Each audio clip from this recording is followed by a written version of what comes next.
This podcast is brought to you with limited interruption by Rudy Luther Toyota. Whether looking for an exciting brand new Toyota, a certified pre-owned vehicle, or getting quality routine maintenance and service for your vehicle, Rudy Luther Toyota is the place to go. Rudy Luther Toyota, the southeast corner of 394 and 169 in Golden Valley.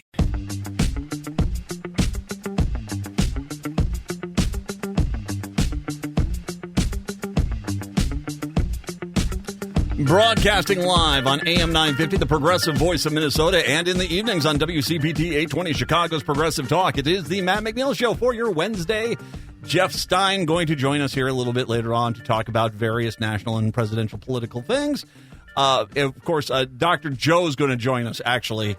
FY, of course, not only is Dr. Joe the guy that scares the living daylights out of us when it comes to viruses, diseases, and stuff like that. But he's also our Timberwolves expert, and the T-Wolves are playing the Dallas Mavericks tonight. He'll join us about 4:45 this afternoon. Brett, how are we today? Doing all right. And just to add to what you said with Dr. Joe, I just heard during the news we have our another farmer that has bird flu. Yes. We're going to wipe ourselves out here. But, hey, heaven forbid we actually say, hey, this isn't good. It's bird flu from cows. So it's flying cow problems. Yeah, that's not good. I'm no scientist. I'm no whiz kid when it comes to the stuff like that. But I would be a little concerned. I'm also incredibly concerned about the milk supply. If you want to know the truth, I am very, very concerned about. Oh God.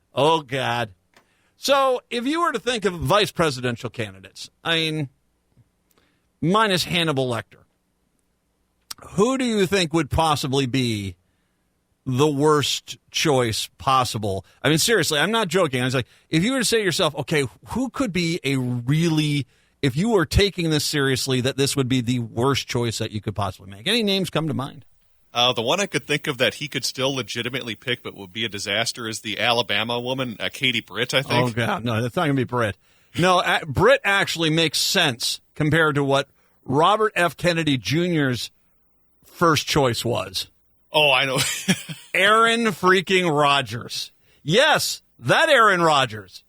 Apparently he came out of he's in those darkness retreats, right? That we close. Do we have to let him out of the darkness retreat? Can we just leave him in there for a while? We're good without you here. He said on Tuesday that he chooses to continue his NFL playing career rather than becoming RFK Jr.'s running mate in the U.S. presidential race. CNN previously reported Kennedy had met with Rodgers about the possibility of joining Kennedy's campaign. Well, I mean, you got to go with the brainworm as your running mate. I mean, really, at this point, it's like Master Blaster and Beyond Thunderdome. I mean, you really separate the two? Kennedy ultimately named Silicon Valley attorney and entrepreneur. I don't know. Does anybody know who the heck is? Well, never mind. There are really two options, retire and be his VP or keep playing. I wanted to keep playing. The 40-year-old Rodgers told reporters the New York Jets quarterback spoke for the first time about a potential choice he had to make when it came to switching the pigskin for the podium. Oh, dear Lord. I mean, how long till he tears an ACL on the campaign trail? It'd be fitting when he gives his first campaign speech, like 6 works. Down he goes. He's down. If you had him, but he cannot. He has to run. He would have to still run. He'd just have to be in like a half body cast in a motorized wheelchair everywhere he went. There's Aaron Rodgers. Get on your feet. Oh God, yeah, that is a horrific choice. Seriously, they actually considered Aaron freaking Rodgers. Dear God, that's like considering me. I'm not I'm not insane. I actually trust vaccines. I'm not, buying into every conspiracy theory, and I'm not freaking Aaron Rodgers. So I'm actually a little bit better. I got to imagine I'm a little higher on the scale. But if you're RFK Jr., you got to go with brainworm. That's got to be your running mate.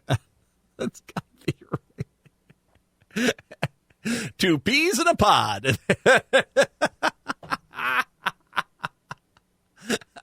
Oh, I do get a bit of a Ratatouille feel from this whole thing, where the worm is controlling him from inside. Has Robert F. Kennedy Jr. started making really fine cuisine? Have we noticed that? Maybe that explains why he's become more of a right-winger over the years. He's not in control anymore. He used to be a pretty progressive guy. I think you're onto something. Well, it's these guys that rule to yourself. You want to be a progressive radio broadcaster, rule to yourself. If you ever get to the point where you take yourself that damn seriously, it's time to stop doing it. And the fact that you said things and not the world stopped and believed you were true. Hey, don't get me wrong.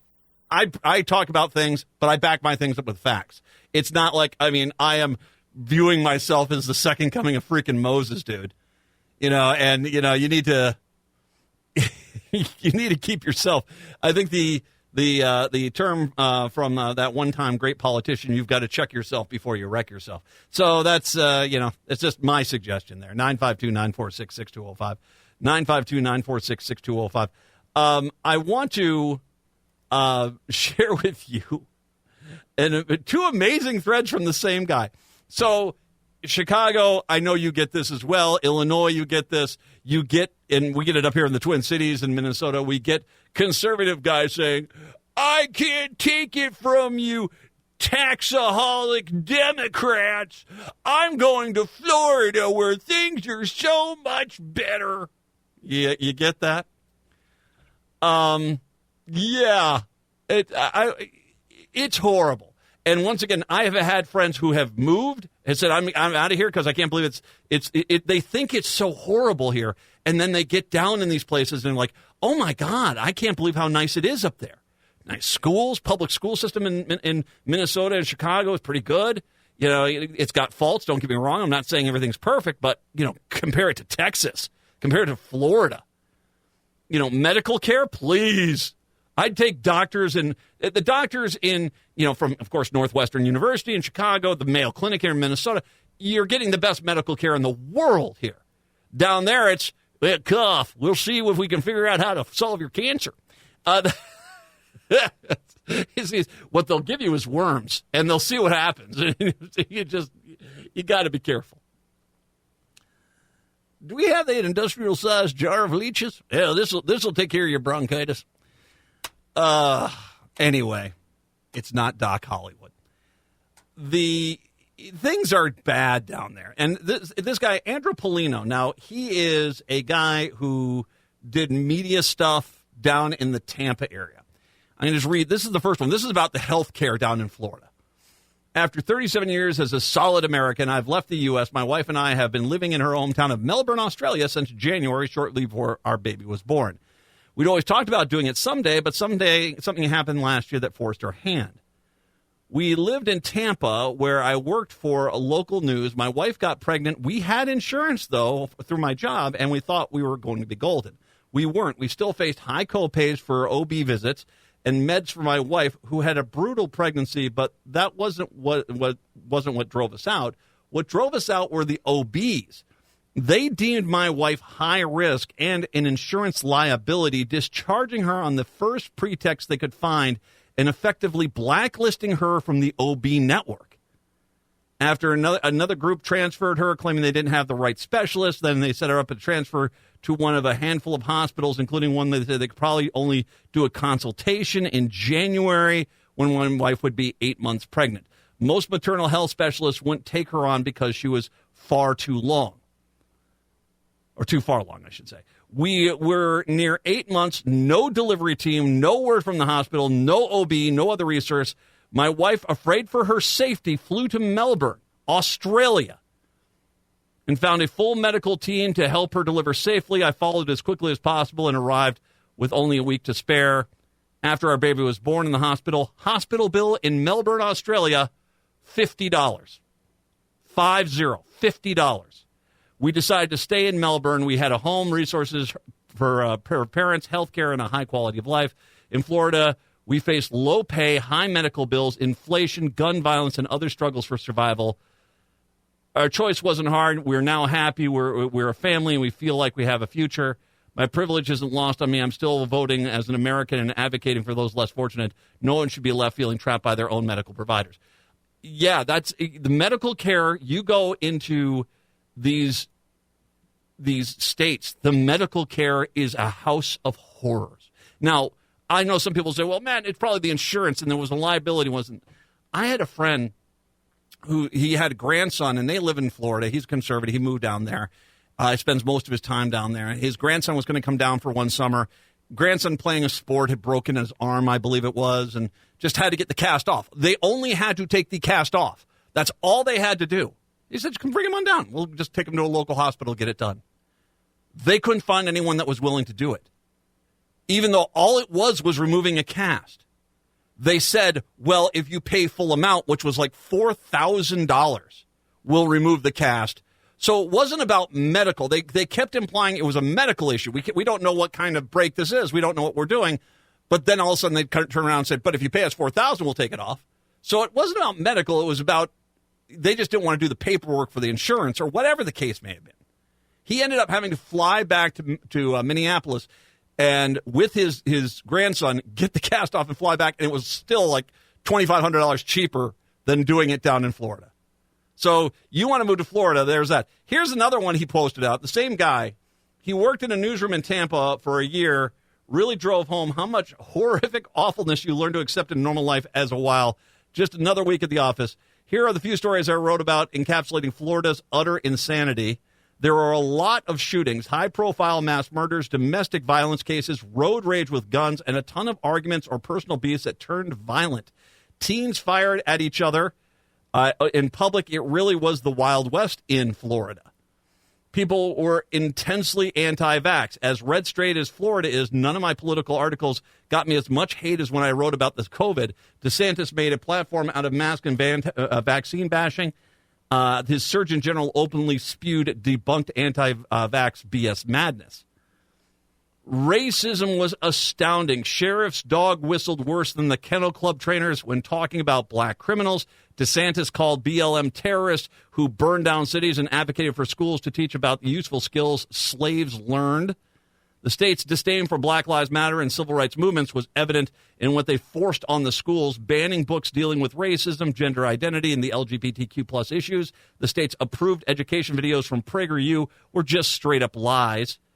The anti-trans laws led to baffling decisions from schools, one threatening to fire a principal who let a trans student play volleyball, another required parents' permission for a student to go by any other name, including a nickname. And it wasn't just the LGBTQ plus students that the Florida legislature was messing with either. Shortly before I left, they introduced a bill that would let businesses force high schoolers to work full-time or overnight, even during the school week. Florida is known as the cradle of the insurrection because it had the most residents charged with the January 6th attack than any other state in the U.S. And there's more he hasn't gotten to: the mass shootings, the racist massacre in Jacksonville, Hurricane Idalia, measles, leprosy outbreaks, the tattoo parlor down the street from us going busted for drug trafficking, and, of course, Matt Gaetz. Yeah, you want to go? Bon voyage! Enjoy Florida. We'll be back here. It's the Matt McNeil Show.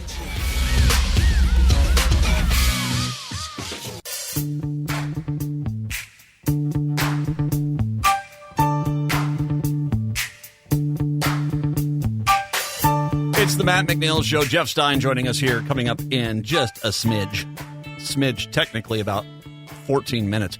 952-946-6205, 952-946-6205 is the phone number. So yesterday was a day. It was a pretty amazing day in regards to Trump, not anything to do with the trial, but to deal with him trying his hardest to make sure the extremist base that loves him and adores him, we're talking the Nazis, the white supremacists, the people that want to have a theocracy, forced Christianity on people, the zealots, the anti-government loon balls, that whole crew. He needs to keep basically assuring them that he's still on your side while trying to run a campaign appealing to the masses, which, funny enough, are not necessarily there. Two things happened earlier this week, and one was the Nazi video, the reference to the Reich in his campaign. Now, he's trying to make it seem like, well, somebody else made this up. And a staffer found it and posted it, and it wasn't there. No. You are grossly underestimating the attention the Trump campaign makes in who sees what and how they are approached. This is not some guy just put it up online. And by the way, it sounds like being posted there, the only two people, Trump and his campaign manager, I think are the only two people that could have posted this. So this idea that this was a staffer is a joke. But they don't do anything on impulse. He's trying his hardest to look at the Nazis, to look at the KKK, to look at the white supremacists and say, I still love you. And once again, going back to the theory I have where I think he already knows he's in big trouble in November, that he needs to try to overthrow the government in 2 months. He needs the Nazis and the KKK and the white supremacists out there basically sacrificing their lives for his cause. It is stunning that a man invoked the Third Reich, and that's not the end of him. It should have been. It should have been. The other thing is this pre-taped interview he did with Pittsburgh, was it KDKA out of Pittsburgh? He's basically furiously backtracking right now after he suggested he might restrict Americans' access to contraception in his second term. Now, mind you, he's not talking about contraception for men. He's talking about contraception for women. This is, once again, another war on women issue. We should make sure, because no one really is talking about that. He doesn't care about, prophylactics, condoms. He doesn't care about that. He's caring about women's, chemical birth control. That's what's going to get.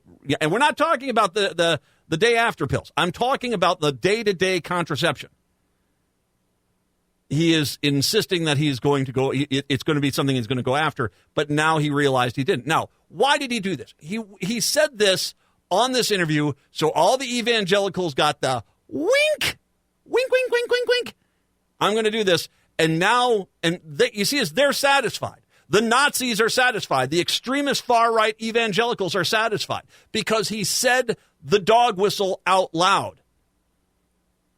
Or as Colbert said last night, a whistle made of dog. It's that obnoxious. He said that. So now he can go on out and say, I didn't really say this. And there's like, I know he's apologizing, but we already know what he's going to do. This is it. And by the way, you think the abortion issue has become toxic for them? Go look at the numbers on people who support banning contraception. Female pills, pills for females for contraception. Talk about enough. That is it's like 82 to 7 with the rest of them undecided. It is obscene how bad that is. But here's the problem for them. That still is their base. And once again, Trump needs these extremist far-right evangelicals to go fight his war for him if he loses and sacrifice themselves for his cause. So he needs to wink and do this. Between these two things, between these two absolutely atrocious things, once again, the outright appealing to Nazis with Nazi language straight from Adolf himself, and this dancing with the extreme far-right religious kookheads that basically run around demanding that women are subservient. There's two things about this which really annoy me. One is the amount of Republicans who might not be Nazis or the KKK or a white supremacist, who that's not a deal breaker. The Reich thing, that's fine with me. People wonder how Hitler got power in Germany. It's that right there. It's that right there. It's a lot of people that are hearing him say what he says, and even though they themselves are not on board with that per se, they're still going with him. Because somewhere down deep in their head, they think that there still is a better option than that than the Democrat. That I'd rather go with the Nazi than the Democrat. And that's insanity. We've seen what the Nazis have done. And Trump himself is an anti-Semitic jackass. So we know that. But so many Republicans will hear that, and even if they aren't anti-Semitic, they're going to enable a Nazi, a guy that praises the Nazis and is anti-Semitic.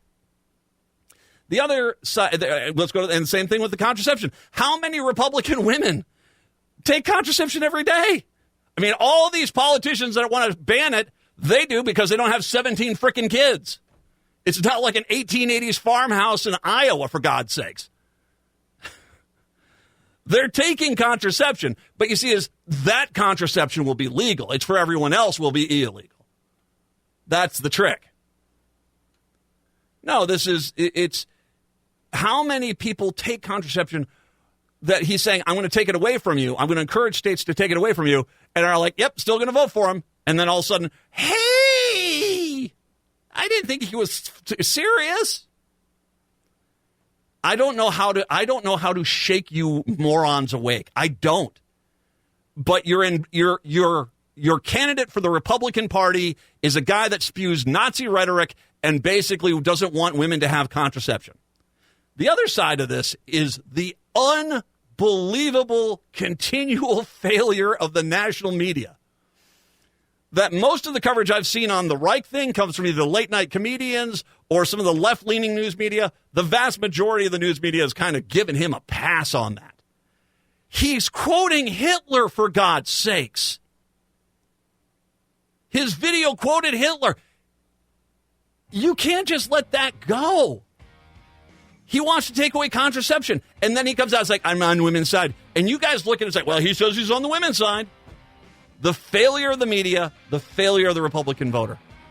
You wonder how bad things like this happen. Well, we're seeing it play out right now.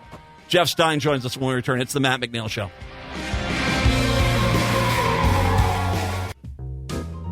Jeff.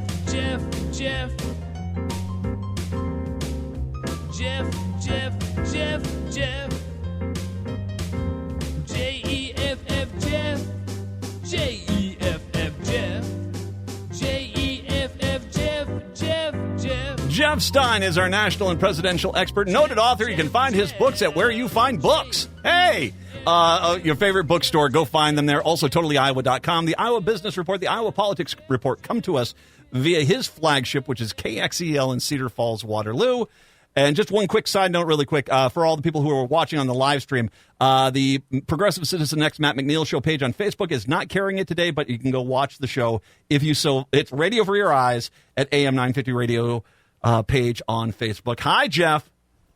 So good taste by the administrators of the Matt McNeil Show Facebook page. Oh, gee, I have no idea how that happened. Sure. Okay. Sure did. Yeah, wherever you get good books. The Inside of Matt McNeil's Trench Coat. Well, come on. Now, that was dismissed on a technicality. I meant you were selling watches. Oh, again. Oh, wow. See, I went with commerce. You went with... creepy. Yeah. Well, everyone has a hobby. Would you... Speaking of which... If we... going to the Trump trial, good news is we didn't have much of it this week. But would you have ever put Costello on the stand? This is the guy who wasn't ever officially Michael Cohen's lawyer, was clearly, through all the emails and correspondence we have seen, was acting as a person trying to control Michael Cohen via Giuliani and Trump. And yet, for some reason, even with all the evidence of his connections there, he went in there and tried to play himself as, just a country lawyer. I don't know why you'd think I wouldn't be giving him solid advice. I would have never Mr. put him Matlock. Yes, exactly. I think that's going to be a loss for Matlock, that one. That will be the first time. Well, I am not about to say that the Trump legal team has done a poor job. It's not. Here's the thing. It is so easy for lawyers to poke at other lawyers and say, well, it's not how I would have done it. It's no different than the plumber comes over and says, I don't know why the last guy you hired did this. I'd have done, something else. The way you set that up is you ask Cohen about his comments to Costello. And if he says something that Costello can then rebut, that's when you bring him in to impeach the other testimony. I don't know, even absent any fighting with the judge, what benefit did the jury get from Costello's testimony? Exactly. Beyond the fact that Michael Cohen is a repugnant human being. Something the prosecutors very smartly from the beginning said, this guy's disgusting. He's horrible. He's wrong, but he's not wrong all the time. And I think they set that up well. It's what we talked about last week, right? The fact that if you've got a witness that the jury is going to think poorly of, you admit it as a lawyer, whether it's your witness or to defend your client or a prosecutor witness. You basically say you don't have to like this guy, but ... And I heard someone analyze it saying, well, I've never heard anyone so proud to say that they had done wrong as Michael Cohen. What's he supposed to say? He's a convicted felon.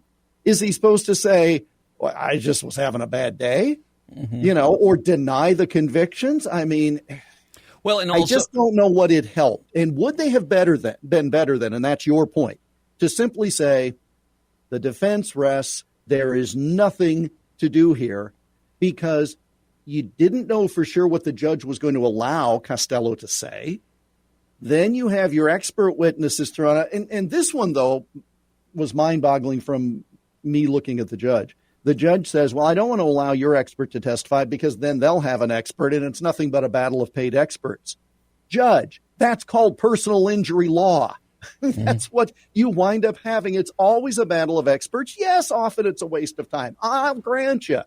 Well, but in actually, a criminal case to not allow it. But if you went back and actually read that element of the case, what it was. He says, I have no problem bringing in an expert. Let's look at the case that stemmed from almost 4 years ago, Derek Chauvin. You brought experts in to talk about how Chauvin kneeling on George Floyd's back killed him, what it was. You brought in medical experts there. His argument was, if the expert is here to explain an element of the case that's already here, fine.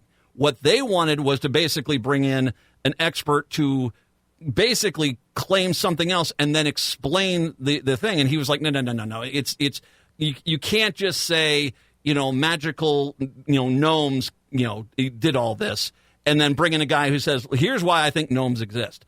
And you can't do that. And so, I got why he said that. As a matter of fact, I thought he actually explained it pretty well, is that you just, if there's something of that nature, I'll explain it, but it's not the job of you to bring in something so left field and then have your expert explain something that has nothing really relevant to do with the case as it's been explained so far. Sort of, kind of, not really. And here's why. Because the whole point here is it's still a trial, that the statute of limitations is not expired and it becomes a felony because what is accused of the wrongdoing, the document falsification, is in furtherance of another crime. What's the other crime? The other crime would be violation of federal elections law. Does it then make sense for the person who reviewed the case to say, I did not believe this warranted prosecution under federal election law? That's where there's a distinction. But now here's the other thing that I would just mention about all of it. By the way, judges have an impossible job most days. Okay, I'll just say that. I don't appear before any these days as a lawyer, so I'm not kissing up to anybody. But the bottom line is... Acquitted, thank you. Anyway, go ahead. Send all your questions and concerns to Matt McNeil in terms of IWasAcquitted.com. It's a tough job, okay? But they typically, if they're going to err, they're going to err on the side of the defense to avoid an appealable issue. Well, I get what you're saying, but would you bring, so the one guy that did the investigation into the documents case on Biden, who said, well, we couldn't bring him because he's a gentle old man. He's a confused old man. We're not going to be able to prosecute him. Well, okay, fine. what if he wanted to bring that in? I mean, how would you even qualify that? I mean, you're making a political statement within the argument. And from what I understand about what you're saying in regards to the one person saying there was no justification for federal charges, actually that's been torn apart by multiple people. And so where does it become fantastical? I guess maybe that's the question is, when does something, if 99 people say that possibly couldn't be true and one person says yes, do you basically allow them to bring 50 witnesses in to basically focus on the gnome theory, per se? I'm well-meaning, and I'm an elderly man, and I know what the hell I'm doing. Yeah, there you go. Is that what you were looking for? Oh, I mean, you have Biden shots on drop over there. This is not going to help the case when I have to defend you as a neutral party. I'm just going to let you know. All right. Well, then how about this? Well, I'm very good, Jeff. Thank you very much. It's an honor. Jeez. Wow. How about that? Wow. Yeah, that's like I said, I don't think this is going to help your case that much. We call this equal time. That was equal time. All right, Costello. Let's go back to Costello. Costello. One was 3.5 seconds. One was 3.1 seconds. It's equal time. No, context, my friend. Okay, but the broader point about the judge, you typically give the defense a little more leeway because they're the ones who are about to be put behind bars. Okay? But that's the point. How much leeway is enough leeway? Do you allow them? Okay, so two out of 5 people say that this happened. Sure, by all means, bring that in. But if it's 1 out of 100 and he's the only person you can seem to find, how much time do you dedicate to the fantastical theory? Well, you allow the defense to call the witness and trust that the prosecution will rip the person to shreds. That's essentially it. And you start by saying, all right, Mr. McNeil, are you paid to deliver your testimony today? Yes, I am. Boom.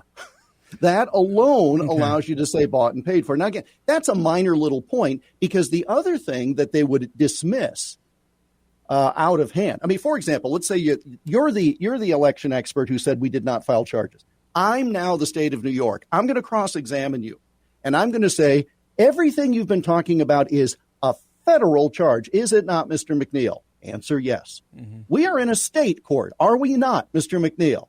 Yes, you are.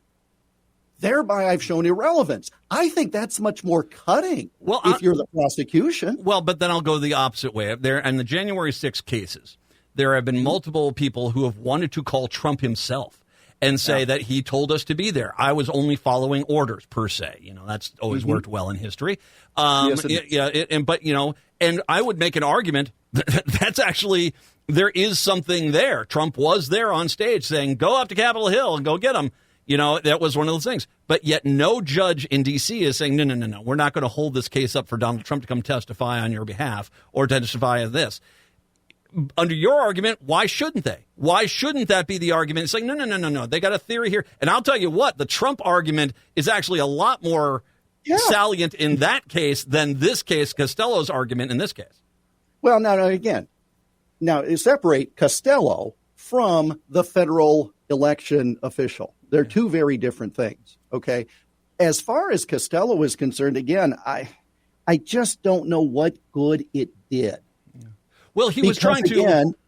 Well, I'm sorry, but one of the things I wanted to point out was the beginning of that seemed to be he had a game plan, and my gut feeling, and this is just pure gut, is that he looked at Trump and said, "Put me on the stand. I'm a lawyer. I'll run rings around this judge, and we'll just make Cohen look bad." And Trump's like, "Yes, make him look bad." And they sent him out there, and the judge said, sustained, and that's when he started getting upset. He had promised, "I'm going to take down Cohen." And the judge wasn't tolerating it, and that's what led to that friction. I kind of think that was the idea. Yeah, but here's the thing. The bigger problem is, and then again, judges have a tough job. Yes. One thing judges don't like is to be wrong, and that includes being overturned on appeal. It includes people trying to take control of their courtroom. And when you've got a witness, and I don't care who it is, who's sighing and who is muttering and whatever, Chester, you're going to go down to the clink for a while. You like how I'm talking street today? If in fact you keep this up. But I would sooner think Trump was watching Fox News, saw the clips of Costello before Congress and said, get him. Yeah. Because he's going to be great. Yeah. I And 100% if you're agree Trump's with that. lawyer, do you tell him no on anything? Well, clearly I don't think Trump ever had the intent to go testify. I mean, that would have been you could not do insanity. that. That was insanity. I mean, he already went out to the hallway when he does his little hallway chats and admitted last week, oh, yeah, we paid off the porn star. He actually admitted that in the hallway. And if they don't prosecute, they did in court. Yes. I mean, see, this is what you and I have a disagreement about. There's never been a dispute that the payment was made. That's why I didn't think you even needed her to testify. That wasn't even a foundational element other than entertaining testimony.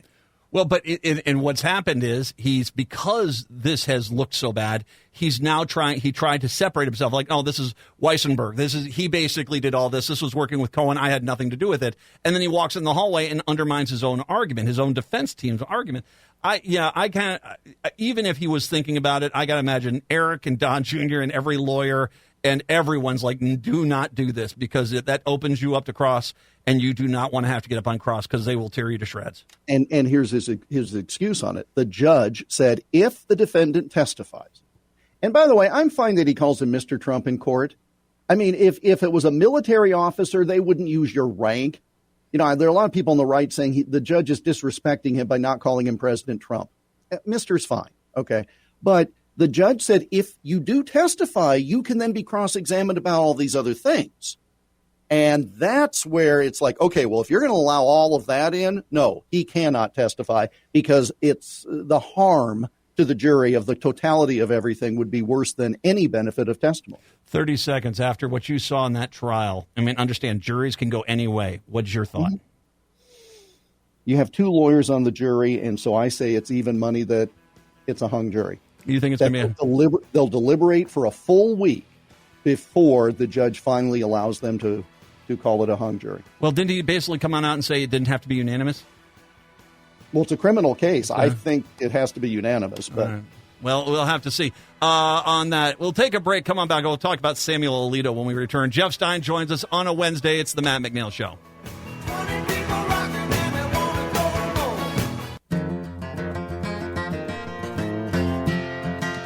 In constant sorrow all through his day. Broadcasting in the evenings on WCPT 820, Chicago's Progressive Talk, and in the afternoons on AM 950, the Progressive Voice of Minnesota. It's the Matt McNeil Show. Jeff Stein joining us right now. And, Jeff, you want to just clear up a little thing with those two drops you did from Trump and Biden, correct?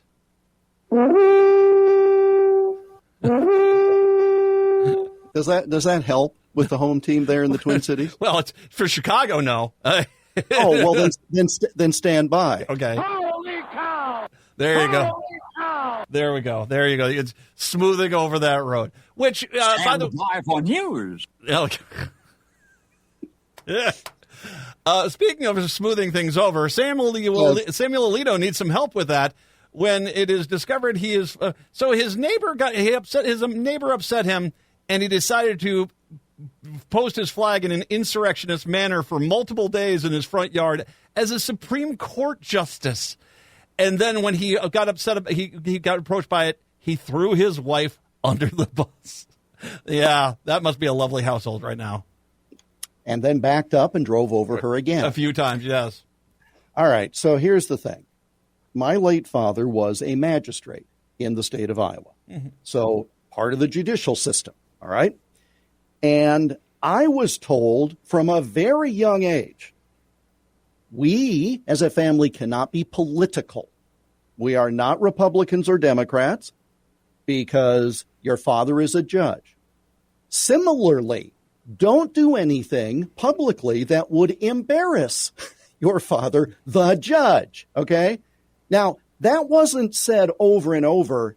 It was like mentioned briefly because back then, 40 whatever years ago, you got it.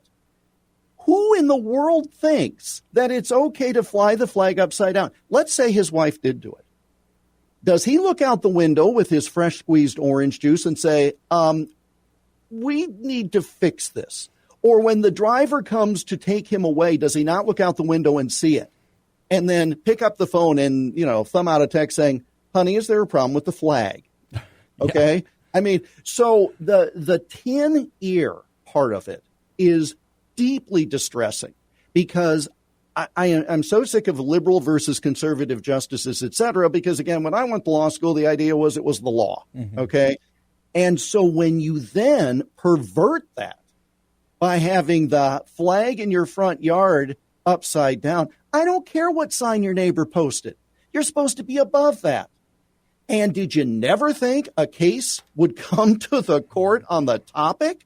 Well, and and it's the same issue with Justice Thomas's wife. Now, again, when you have powerful people, married couples, they're bound to have some conflicts, but don't go looking for them. Well, and okay, you're a Supreme Court justice. Sign up you don't like. Well, that's freedom of It's your speech. spouse. Exactly. It's interesting you take it from that because that is something I know a lot of judges that do. They don't want their house to look political. They don't put political signs out and stuff. I'll take it from And again, now, by the way, that's in a system where you don't run for office as a Democrat or a Republican. There are many systems where you do run, and it is with a party label. That's different.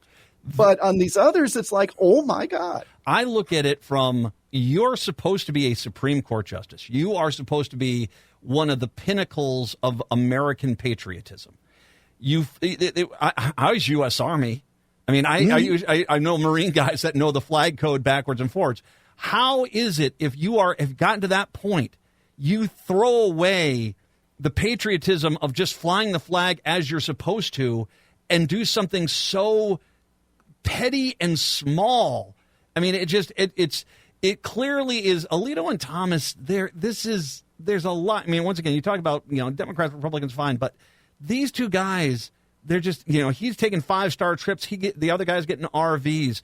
They both have these anti-American sentiments. His wife on one side, him and his flag. I mean, he sells off, the Bud stock and buys Coors Light when that whole thing went on. And once again, if you're a regular citizen, that's your right. You can do something like this. But if you're part of some sort of, anti-trans, gay, lesbian movement and doing this as a Supreme Court justice that's going to hear these cases, how do you think that that's not going to come out? Switch the names and see what the reaction would be. Switch the name, and instead of Alito, it's Sotomayor. Yeah. Or it is Ketanji Brown Jackson. And see what kind of a reaction you'd get from the opposite side. That's always one of the best barometers, isn't it?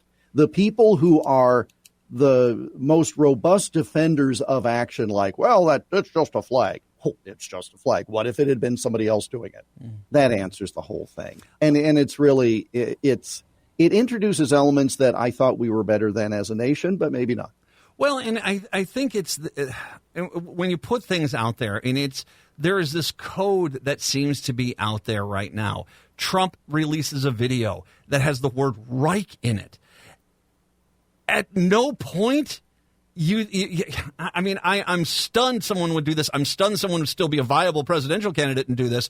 But the way people have run past this, I'm like, okay, this is not a joke anymore. He keeps invoking Nazis.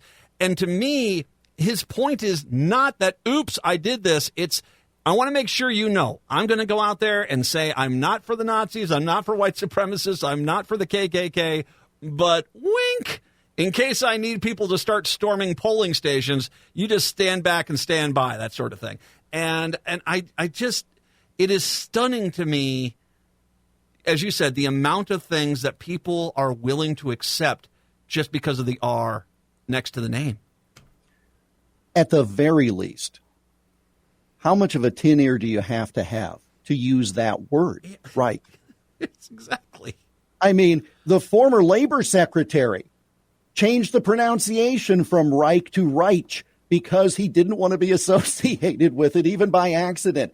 How far removed from conversation do you have to be? So if it's an accident, then you're too stupid.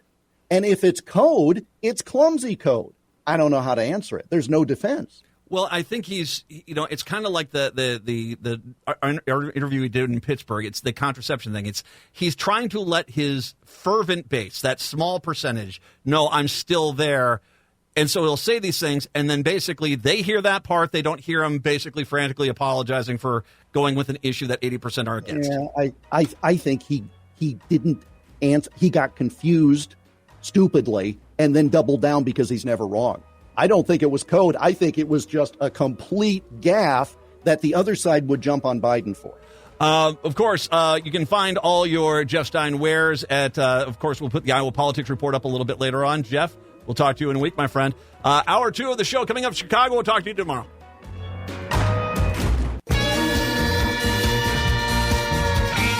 Hour number 2 of the show here on your Wednesday. Dr. Joe, our Timberwolves expert, is going to be joining us a little bit later on. This just broke. We were talking with Stein just now about Alito. Last summer, 2 years after an upside-down American flag was flown outside of Virginia home of Justice Alito, another provocative symbol was displayed at his vacation house in Jersey. This time it was Appeal to Heaven flag, which, like the inverted U.S. flag, was carried by rioters at the Capitol on January 6th, also known as the Pine Tree flag. It dates back to the Revolutionary War, but largely fell into obscurity until recent years. It's now a symbol of support for former President Trump, for a religious strand of the Stop the Steal campaign, and for a push to make American government into Christian terms. Oh, I'm sure his wife's about to take a lot of heat for that. I think his housekeeper may have put that one up. How did that happen? It was up for 6 months or so. I don't know how long it was up for. The flag was aloft at his Alito home in July and September of last year, Long Beach Island. A Google Street View image from late August shows the flag. Shit. Damn you, honey! You and your overthrow the government. It's time for us to grab frickin' Alito by the short hairs and chuck him off that damn bench. Traitor to this country, and once again, he sells out his damn votes for 5-star vacations. It just is disturbing that guy is a Supreme Court justice. It just, 952-946-6205, 952-946-6205 is the phone number. Let's first of all talk about how much our city kicks ass, Minneapolis, St. Paul, which is just lovely.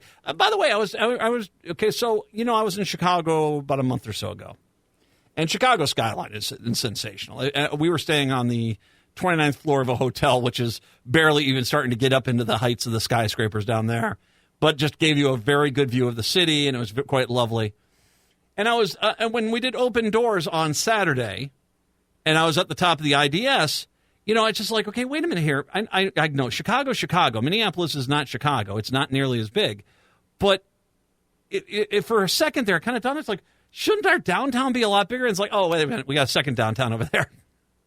I mean, if you took the St. Paul downtown and merged it with the downtown Minneapolis, and St. Paul, don't worry. I'm not suggesting we do this. This is just an observation. If you did take that downtown and you merged it with the Minneapolis downtown, it'd probably be about, it wouldn't be anything as tall as anything in Chicago, but you'd still have somewhere in the area of about maybe 3/5 of the size of the downtown Chicago if you merge them two together. Yeah, it's just we're different than everyone else, and I like it that way. Yeah, I've thought about that too. Yeah, when you look at our skyline, you think, well, we're a metro of 3.5 million. Why isn't our skyline bigger? Well, you got to combine them. You got the other one over there. Yeah, and St. Paul is lovely. I love St. Paul. Can someone give us do we have the weather ball back up over there? We need the weather ball going again. Because there's nothing better than a 3-color weather ball, because that really leaves a lot to, it's okay, it's not okay, snow. It's that's your 3 different weather forecasts. Better go plant the crops. Another thing here we can praise about, our park system is fantastic. I remember I talked at the beginning of the last hour about how bad things are in Florida. If you've never been to other parts of the country, you don't realize how blessed we are with our parks, our city parks, our county parks, our state parks, our national parks. The national park we have in the state. We have exceptional parks here. And one of the things which is amazing is how many they are. You go to a lot of other places, there aren't really that many parks at all. And the parks that are there are generally run down, not really taken care of, not a place you'd really want your kids to go play. Minneapolis, St. Paul is amazing. I know a lot of people that move here that have kids. They're like, I can't believe how nice the parks are.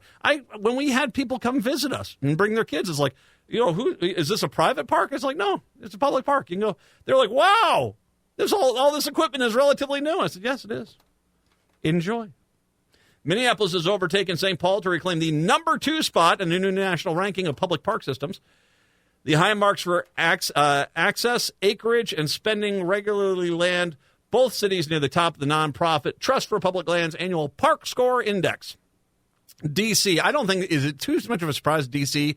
with the National Mall and everything is number 1? Yeah, that seems like an unfair advantage. It's nice. D.C. is nice. If you've not been to D.C., it is. I went out there when Trump was in office, and I still enjoyed it. I mean, it's a lovely. The mall is about as nice as it gets.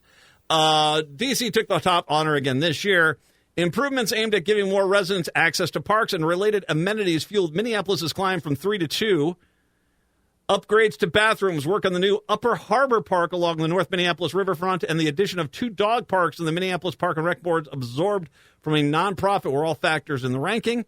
St. Paul park lovers shouldn't feel bad, though. They are number 3. The cities remain neck and neck in the nonprofits index. Minneapolis and St. Paul are some of the premier park systems with incredible access and amenities. I still think the bike trail, the Grand the Grand Loop, is a Grand. What is it? Is that what it called? It's a Grand. I think it is something like that. Yeah, the Grand Rounds. Grand Rounds. Grand Rounds. Thank you. The Grand Rounds. I mean, just that whole thing is amazing. That we have that bike trail that runs the entire length of the city, north, south, east, west. They're really pushing the envelope how we manage and build to care for our parks. 99% of Minneapolis and St. Paul residents live within a 10-minute walk of a park. Okay, think about that. 99% of all residents in Minneapolis and St. Paul live within 10 minutes of a park. That's well above the national average of 76%. Near 25% of metro area residents are not anywhere near a park. Think about that. For much, they go through. This is the Axios story. They go through a few things here. They basically talked about how Minneapolis has gone up and down the charts here. The city has done great work to improve access. There's more to be done. That's really the work to make sure communities of color, the lower income communities, have access to the same scale and quality of parks. Absolutely agreed. Minneapolis Park Board spokesman said an increase in residents living within 10 minutes of a park reflects our agency's commitment to purchasing green space to improve park equity across Minneapolis, especially in areas with higher people of color and lower wealth populations that have traditionally been underserved. Absolutely. Some of the revenue from the St. Paul voters approved sales tax is earmarked for park improvements, so they could be back up to number 2. Anyway, I've become a pseudo spokesperson for the park system in this state, and I will not shy away from it. The parks are fantastic. I love this city. This city is magnificent, and one of the things which is crazy, go down to Minnehaha Falls Park. Go over to the park by the rowing club at the University of Minnesota. You go down by the rivers there. You don't even have any freaking clue. You're walking through kind of the wilderness. You don't even realize you're right in the heart of the city. You know, there are just so many great parks and trails, and it's not just Minneapolis and St. Paul. You can go all around. I think the Three Rivers Park District does a magnificent job. A lot of those parks are great. Your local city, your town. Even ones across from Park Tavern on Louisiana Avenue in St. Louis Park, there's a park there which is basically just a bunch of soccer fields with a trail around it. That's a great park. I can't remember the name of that one off the top of my head, but that's a great park. Get on out. It's Memorial Day weekend. If you get some time, it's supposed to be Saturday. It's supposed to be the nicer of the days. If you get on out there, take some time, hike through the parks and enjoy them because they are wonderful. And once again, Minneapolis, St. Paul, number 2 and 3 respectively, on the list of best parks in the United States behind D.C. We're coming for you, D.C. Well, probably. I mean, it's you've done when was the last time you were in D.C.? I haven't been to D.C. actually. I got to go out there. Oh, you need to. The trail that goes. I mean, Jefferson's way off by himself. They put Jefferson way off on the other side of the freaking lake there. But all the other stuff is all pretty close with Lincoln on the one side and the U.S. Capitol building on the other. And I think a lot of, I'm not mistaken, isn't the Capitol building part of that is a national park too, I think. I would think it's got to be something. Yeah. It's worthwhile. And then you got the only thing, you have the Smithsonian lining it. So, and then Washington Monument, the World War II Memorial, the FDR Memorial. Yeah, there's more than a few there. It's worth your while. It's a good park. It's nice. 952-946-6205, 952-946-6205. Wanted to talk a little bit about the end of session here. First of all, Governor Walz has basically said, no, there's not going to be a special session at the legislature's messy midnight finish on Sunday. Backers of the two big bills that did not cross the finish line, the capital investment package and the equal rights amendment, pivoted Monday to petitioning for an overtime session to get them done. Nope, no special agenda, the governor said Monday after signing the law banning junk fees. It'll take a while to pour over the thousands of pages of new laws approved in the final days. Passed were a crackdown on copper wire theft, which I'm very happy with, but at the same time, just is there anything stopping the guys from going into Wisconsin and selling it? I would hope that there would be something there. A ban on book bans, a permitting reform package, $22.5 million for new state patrol headquarters, and a change that will allow 23,000 University of Minnesota staff and student workers to unionize. Bill that would have paved the way for ranked choice voting in more local elections died. Proposals moving the state forward on the public auction for health care. That didn't get passed. Free milk for school kids did not pass. How did that not pass? I mean, even I know a lot of Republicans like that idea with the milk industry. Guaranteed insurance coverage for IVF, in vitro fertilization, and a new storage requirements for guns. None of that got passed there. A spectacle will fade, but the work still remains, said Senate Majority Leader Aaron Murphy at a news conference early on Monday. The line encapsulates majority Democrats bet that the policies they passed will outweigh the voters' minds, the chaos, the procedural maneuvers that took place and get done. Well, I'll say it this way. If people didn't just kind of move past stuff, Walz would not have won a re-election because, reminder, that every Republican was screaming he was done because of face masks in schools. Remember that? He forced face masks on kids in school. He's never winning again. We're going with Scott Jensen and Matt Burke. All right. Wow, really? Royce White, you say? Republicans plan to take their argument to the campaigns where Democrats abuse the rules and silence their votes to pass an extreme agenda. And by the way, if they say extreme agenda, anytime they say extreme agenda, you say, oh, if you want to talk extreme agenda, can we talk about Royce White, the Republican-nominated candidate for Senate? They will clench those butt cheeks faster than anything, man. They do not want to talk about that. They do not want to talk about Royce White. Please keep nominating right-wing athletes. Oh, this is just fantastic.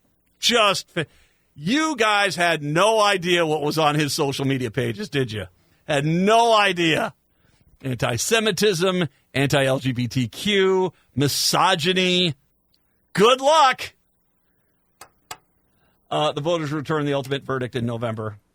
Okay, and we talked with Broadcorp on this earlier this week. Royce White is going, okay, it comes down to Biden v. Trump in the state. Trump is not going to win Minnesota. No, he's not. He's not. Mr. I want to criminalize, I'm willing to let states criminalize birth control. No, he's not. Mr. Third Reich. No, he's not going to win Minnesota. That being said, the state, you need to have a quality Senate candidate because, once again, you can kind of look at, when you look at voters, people will look past a weaker top of the ticket, but the rest of the ticket has to be good. It's one of the reasons why, across the board, last election cycle, Republicans got pantsed. It's because the top of the ticket had to be better than it was, and it just wasn't. It just wasn't. And it was led by Jensen and Burke. It was led by Kim the Crockpot Crockett.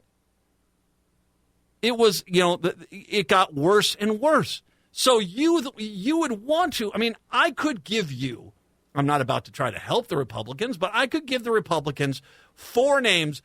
I'm not saying any of them will beat Amy Klobuchar. Amy Klobuchar is going to win re-election.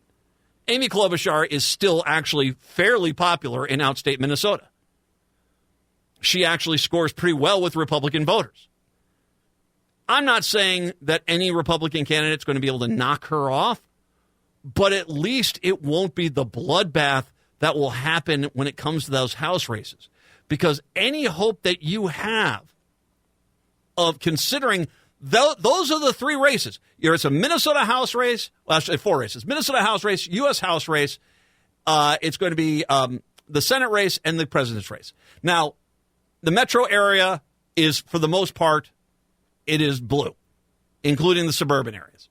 So the U.S. House races are not necessarily, I mean, those are pretty much, Ilhan Omar, McCollum, Angie Craig, I think is looking pretty strong.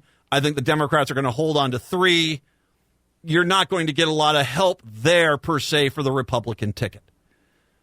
With Trump and with Royce White, if he ends up being the nominee, basically you're going to have a ludicrous amount of House Republicans running in anywhere near the metro saying, I don't necessarily agree with Trump, and I don't necessarily think Royce White was a good candidate. But hey, we're not extremists like those guys. Extremists, can you explain Royce White? I don't think this is going to go well for you. So, now, I'm going to take a break. When I do come on back, I want to beat up on the DFL. Because I got to tell you the truth, I am fairly livid at your failure again to get the ERA bill passed. And I don't want to hear any freaking excuses anymore. Because I'm sorry, I'm getting the real feeling that the DFL is only giving lip service to the group supporting ERA and just hoping that they don't ever have to freaking deliver. And how this is a problem for the DFL, I do not know. 952-946-6205, 952-946-6205. Take a break. Come on back. It's the Matt McNeil Show here on your Wednesday.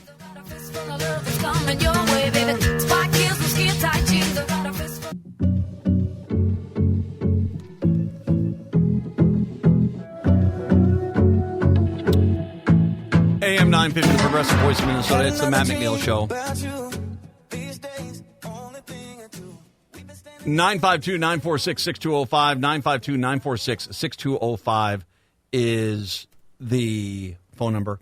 So one of the bills that did not get passed, and I am stunned by it not getting passed, is the ERA amendment. Now, I want to get rid of any argument that any DFLer is going to make about the Republicans were really, really angry and they were going to get mad. We passed it. Shut up and find your damn spines. We've done this dance before. I don't know if I should pass gay marriage. Those guys said they'll campaign against me. They're going to campaign against you no matter what.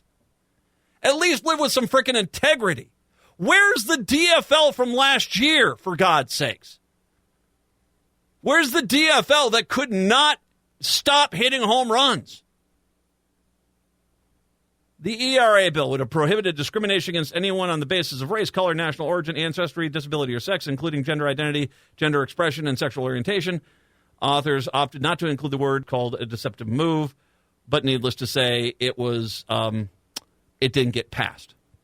And this was to enshrine this in the state constitution. So the House had to pass it, the Senate had to pass it. It was going to go on the ballot in 2026. Something the Republicans are freaking terrified of because they're hoping that they can take back the Senate. And if that bill's on that, if that thing is on the ballot in 2026, it's going to bring out a lot of Democrats, and they know it.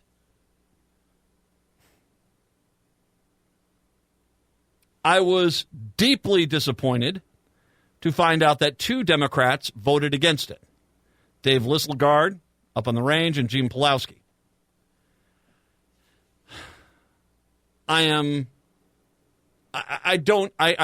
This is like clean water, environmental safety, quality, inexpensive health care, getting rid of racism. I mean, how is this not a tentpole of, oh, do you want to be part of the DFL party? Well, you got to support the ERA amendment. It's that simple. It really is that simple. It really is that simple. This should be a slam dunk. I guarantee you these two Democrats are going to be like, hey, I'm on the side of the women. I believe in we shouldn't discourage people on race or color or sex or disability or even gender identity. You guys want to endorse me? That's great. I'm all for it. And then it comes down to time to fish or cut bait, and you guys are cutting bait. This should be a no-brainer. It should have easily passed with every Democratic vote in the House. And then for some freaking reason, it just didn't even come up for a vote in the Senate. And if that tells me that, the Republicans were getting really pushy with the outstate Democrats, grow a spine. Grow a spine, for God's sakes. They're going to campaign against you one way or the other. And if you haven't figured out, people who look like they've got integrity win. The people that look like, I've got to go back to some conference rooms and have some focus groups and see what public opinion's about. I better not do that. I'm damn right I'm calling you guys out. Because you know what? I'm starting to get the feeling. I've known, and I would like to consider myself a friend with Betty Folliard, who has been the champion of the ERA bill. And I have watched her fight for years on trying to get this passed. And what my mentality is now, after watching the failure of this time around, is the DFL isn't serious about this damn thing. They're just giving lip service and saying, well, where are you going to go vote? You're stuck with us anyway. The Republicans aren't going to help with you, so sit down and shut up. The fact that we even talked about your ERA bill should be enough for you. That's what I think it is. And the reality is I'm a DFLer because of stuff like the ERA bill. It's 2024, for God's sakes. How is this thing not passed? It's not 1924. Sure as hell is not 1824 like the Republicans want to make it. It's 2024. How is this even a question? I think this is a failure of the DFL as a whole, that they're not being serious about it. And at times I have felt the same way when it's come to black issues and gay issues. I have felt there have been times where the DFL's mentality is, well, where are you going to go? Well, guess what? They don't show up at times, like in 2016, like in 2010. And then all of a sudden you guys are like, well, we need to be a little more strong in integrity. Yeah, you do. I'm not voting DFL because I want a bunch of wishy-washy cowards that don't want to pass a bill because the big bad Republicans are going to be mad at me. You're failing the women of the state. You're failing the minorities of the state. You're failing the disabled of the state. The LGBTQIA plus community. You're failing them all. You're failing them all, and you're not doing your damn job. I'm going to give you one more chance, DFL. One more chance. Show me you're not cowards.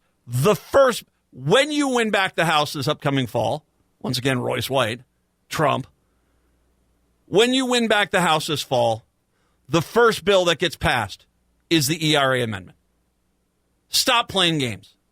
And basically tell every DFLer right now, if you're not on board with the ERA bill, then don't run as a DFLer.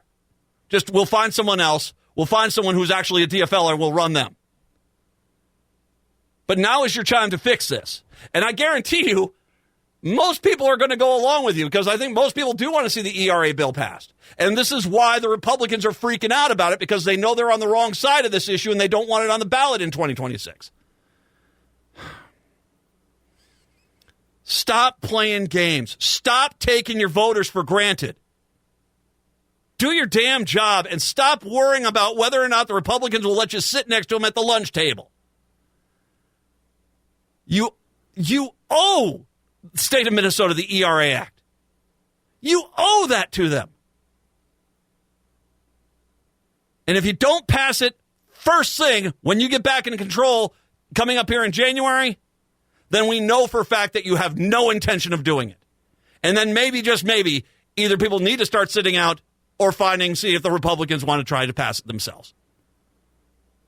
Because I can tell you right now, this hoping that you can basically abuse a large portion of your constituent base and think that it's not going to have consequences, come on. That should have been passed. It should have been passed years ago. I don't like cowards. Especially, and I didn't think we were going to have this discussion again, especially after last year. I thought you guys had learned your lesson. But apparently, you guys keep taking calls from Republicans saying, we're going to be super mad. Do you think they're not going to run against you? Seriously, is there a Democrat out there that doesn't think the Republicans are going to run after him? I didn't vote for the bills you said. Okay, yeah, we're going to still run against you. Hey! You said that's not what you said was going to happen. Yeah, I'm tired of it. 952-946-6205, 952-946-6205. Take a break. Come on back. It is the Matt McNeil Show right here on your Wednesday.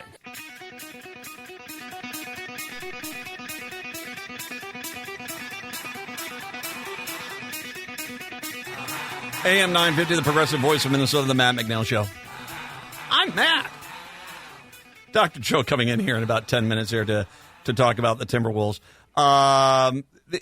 I wanted to go through some of the things for schools that did get passed. I mean, once again, this mentality that nothing got passed this session is an absolute joke. A lot of things got passed. And so, yeah, In an effort to keep students on task and to lessen the risks of cyberbullying, the state is requiring every school district and charter school to set cell phone use policies by March 15th of 2025. So this is about curbing cell phone use in schools, and which has been a big problem in some school districts. And with kids saying, no, I'm not going to give up my phone.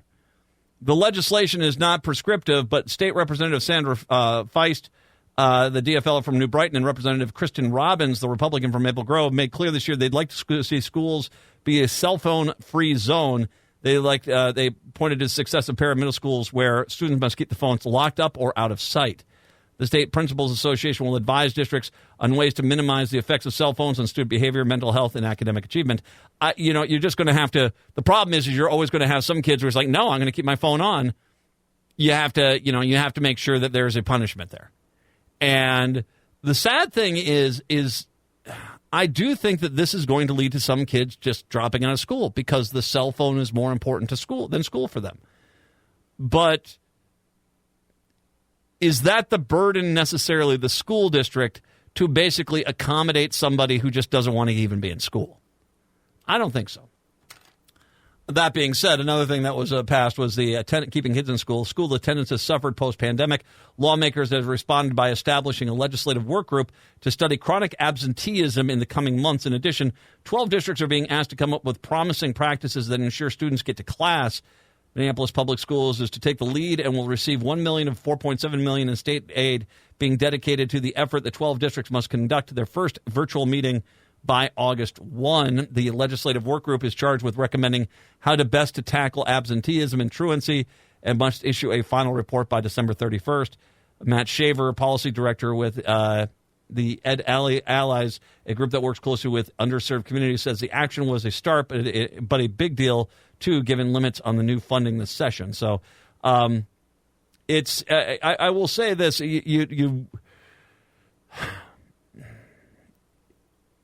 I guess one of the things is when you have a pandemic and you clearly don't want necessarily kids coming to school and getting everyone sick. I remember reading a story 2 years ago about the amount of teachers that died. The amount of teachers that died because we don't close the schools, be in there. What do you mean we have a teacher shortage? Because half the teachers have died in our school. That's, it's, you had to put the pandemic restrictions in place. What I don't think anyone foresaw was that how, for some kids, and particularly where kids were, where there might not be the parental involvement that they need to keep themselves active and engaged in the school day, would look at what happened there as I don't need to be here. And unfortunately, we need to correct that stance. And I don't know how necessarily you do it. I mean, it's, there comes a point where you can only offer so many services and encouragements and stuff like this. You got to get the kids there, and I'm one of the people there, and I understand a lot of people, every individual, every family is different. I get that, but you got to have some level of encouragement from home, some level of it, for this to for kids to get back into pace. And I've seen it myself in my kids' school districts. The kind of the lost generation of kids where they just, they don't show up. They're massive truancy problems. Some school districts are having, truancy problems like they've never seen ever. It really is remarkable. A year ago, state passed the READ Act, which tasked teachers with learning new ways to teach kids to read. Districts were left wondering about long-term funding and the time available to train personnel. There's a question, too, of how many pay teachers their time learning. So lawmakers this session allocated $31.4 million to district charter schools and cooperatives to compensate teachers as they dig into programs, placing a greater emphasis on phonics. A pair of training deadlines were extended by a year or two. So that's some good news. They're going to get some additional funding there and pay teachers for making themselves better teachers. The banning of the book bans. Another new measure prohibits book bans in schools and public libraries. The move comes at a time when books focusing on multiracial and LGBTQ themes have been removed from shelves in libraries across the U.S. Students need to access books with characters like themselves and their families. Republicans said the legislation was unnecessary because book ban campaigns have been infrequent here, but one is enough. Some things that didn't happen for schools. A proposal to open rigorous courses for more students of color failed to advance, as did proposed expansion of early learning scholarships to middle-income families. But the State Department of Education receiving $7 million to establish logistical groundwork to make the expansion happen. Erica Moss, of the advocacy group Think Small, said the move was an important vote of confidence, the fight to make childcare more affordable to more families. I would agree with that. I think, like I said, first of all, a lot of things passed.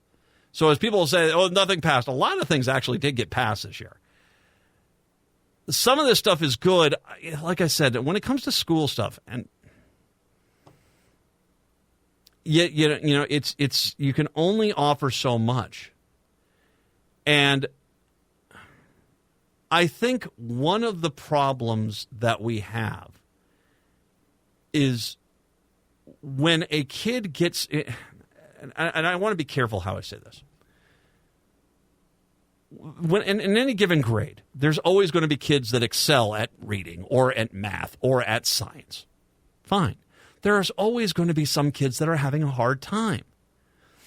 And we put into place, people and resources to try to help those kids. But we have a problem when we get to an end of, say, the third grade. And you have kids who clearly have, achieved enough to pass, and some kids who are really struggling. But yet they all get moved ahead because no one, and I'm not saying you hold kids back or you fail the third grade or whatever. I don't know what you do here. But by moving a kid forward into the next grade and they are only, say, a third of the way through the last grade, what do you think is going to happen? And it becomes more discouraging and it becomes harder and they are way behind then.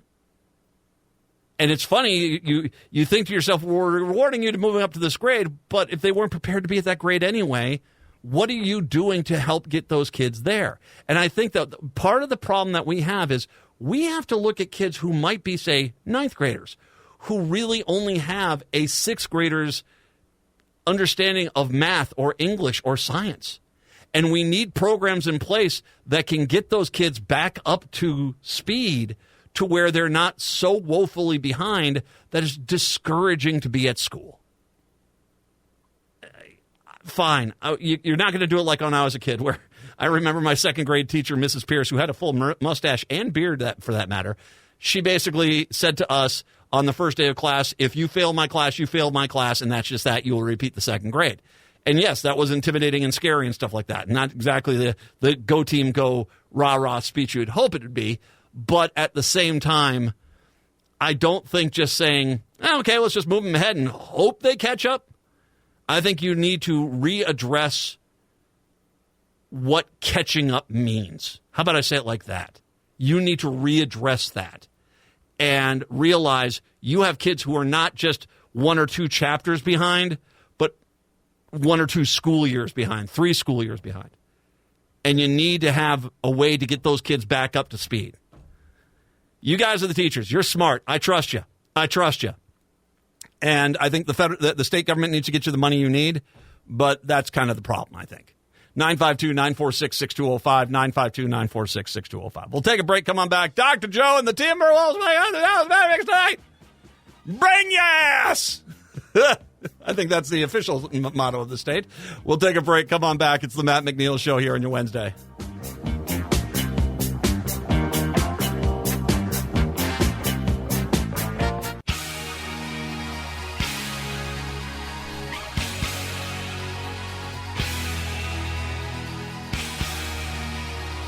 AM 950, the Progressive Voice of Minnesota. It is the Matt McNeil Show. Game 1 of the Western Conference Finals begins tonight at Target Center in Minneapolis as the Minnesota Timberwolves take on the Dallas Mavericks. Joining us right now, not to scare the living daylights out of us. Actually, I feel like I'm doing a public service for Dr. Joe. Dr. Joe needs to have a break where he's not just focusing on all the horrible virus and infectious diseases that are out there. So we're going to just talk basketball for the next few minutes as we begin this series. Dr. Joe Eastman. He usually joins us to talk about viruses and pandemics and stuff. This time we're just talking basketball. Hey, Dr. Joe. Oh, my gosh. Thank you for the reprieve. No problem. Yeah, we heard the news of the, hey, let's just go past this. I want to get your thoughts on something about the last game, the T-Wolves versus the Nuggets. You know, you and I have talked about the fact that the Nuggets bench was non-existent. And yes, I think my first thought is to really criticize the Nuggets for being up by 20 and losing that game. But the reality is we kind of predicted this.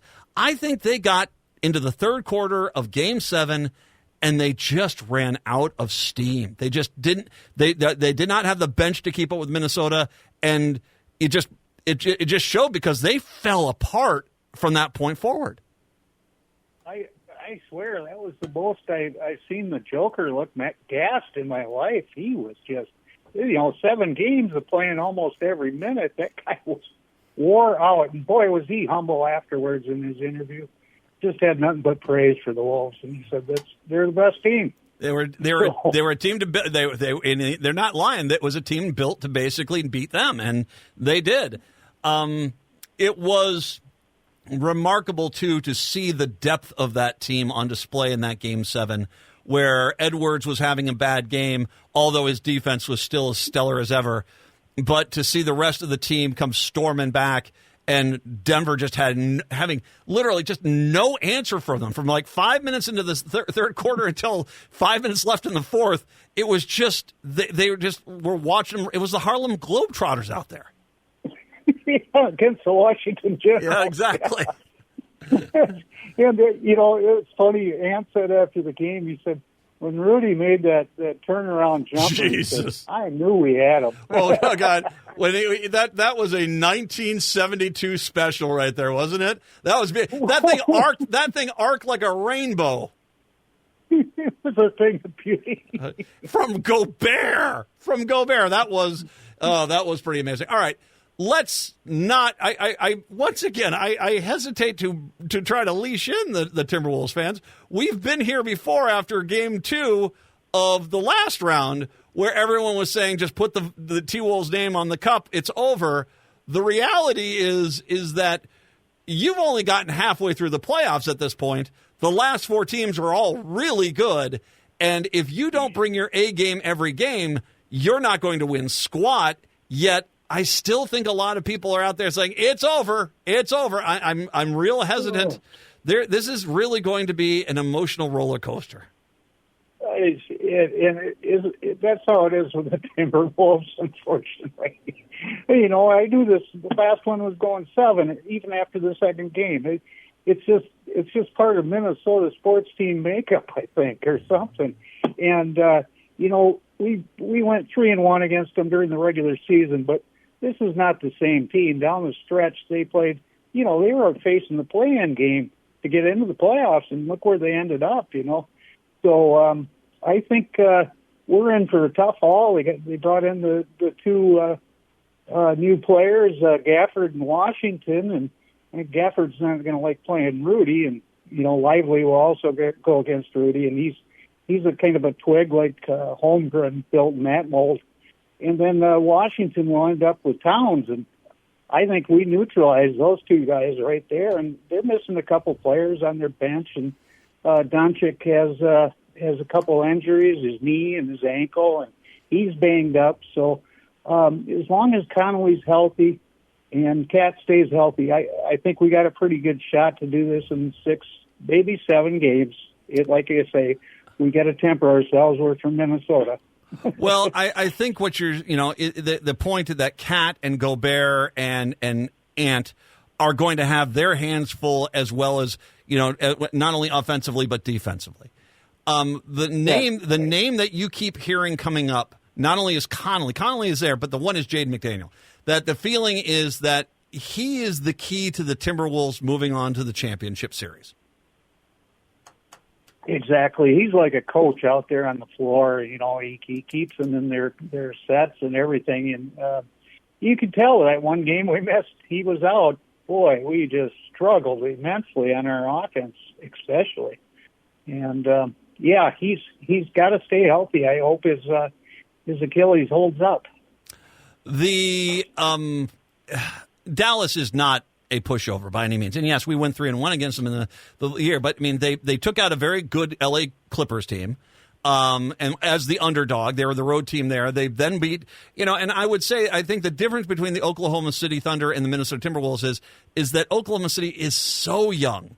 And they look like a bunch of young kids out there. The Timberwolves are not exactly, seasoned pros, but at the same time, they did have a little bit more of that on the team with Gobert and Conley, out there to kind of help keep things kind of more focused. They basically, I mean, Dallas should not be underestimated. They can match up with really talented teams.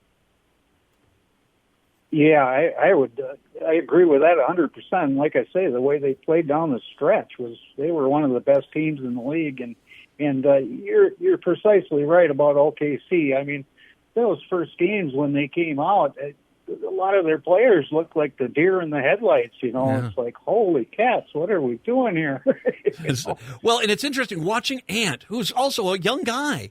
But there's a confidence that Ant has that I didn't really see on a lot of the players on Oklahoma City. And, being on that big stage, that's kind of where things happen. I mean, there's a lot that is going well here, and you can't deny it.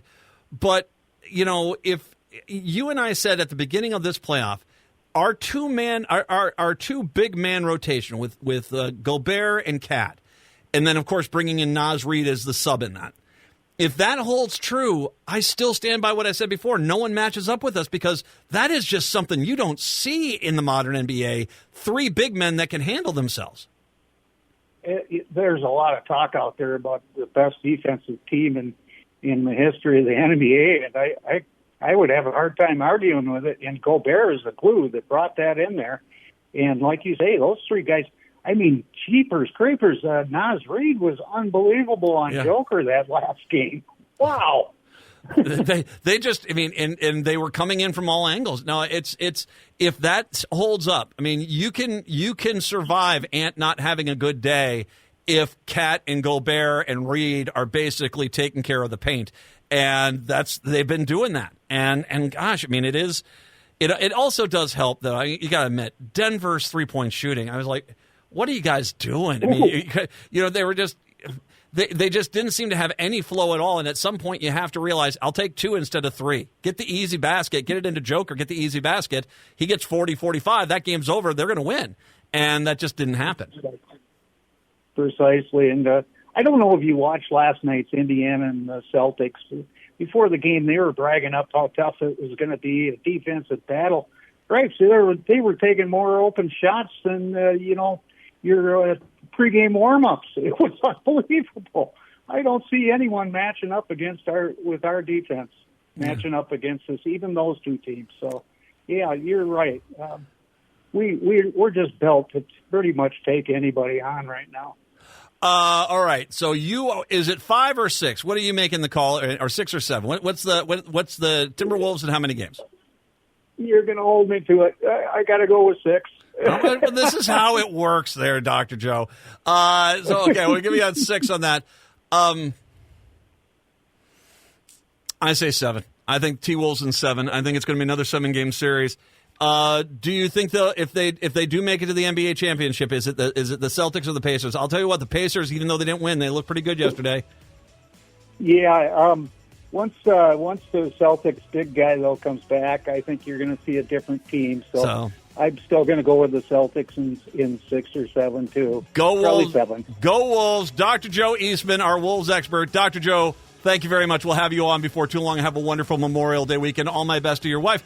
We are done. Native Roots Radio is up after us. We're back tomorrow. Till then, see ya.